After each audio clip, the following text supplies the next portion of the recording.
But as a Catholic priest, I have a responsibility to remind you and I will force you, please attend the Mass every Sunday. Okay?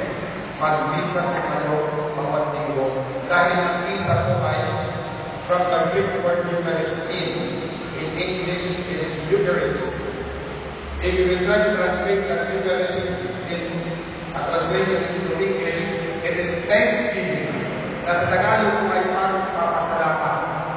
Hindi po tayo ay nagsisimba dahil para magpera ang pare.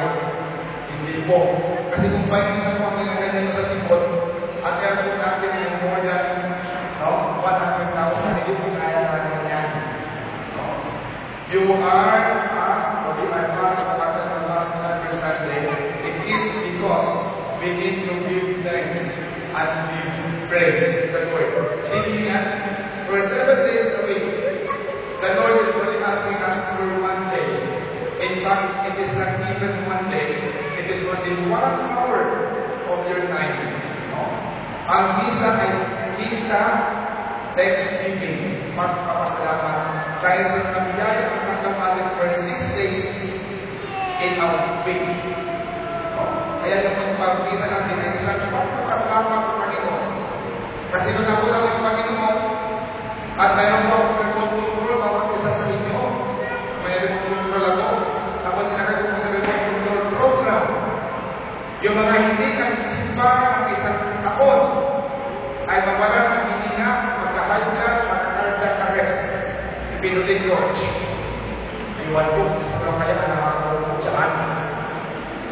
O halimbawa, yung mga hindi nagsimba ng isang buwan, hindi nagpasalamat sa akin bilang Panginoon, i-claim ka yung program mo, isang buwan, hindi na nagsimba, ayan, nawala ng hininga.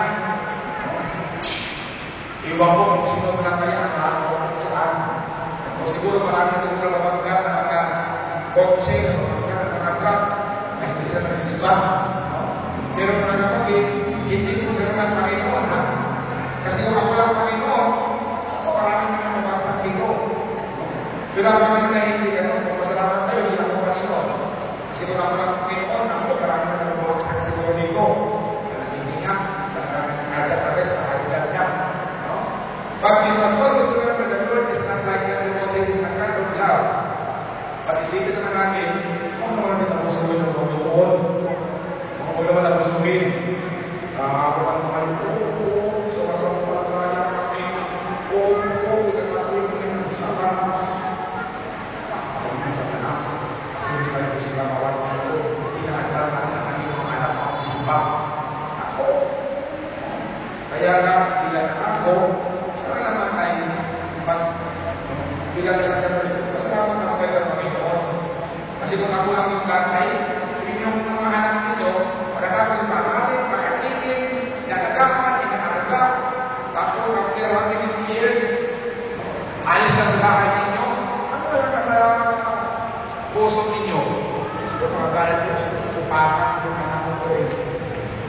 Baka pa ito, kung makikinig nyo kayo, naniniwan naman ko. Parang ganun po.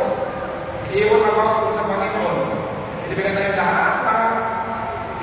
Ay, bago magpasalamat. Parang ganun din po. Ilang sa mga magulang. Parang ganun din ang nararamdaman ng Panginoon. Huwag naman din sila. Huwag naman din sila kapag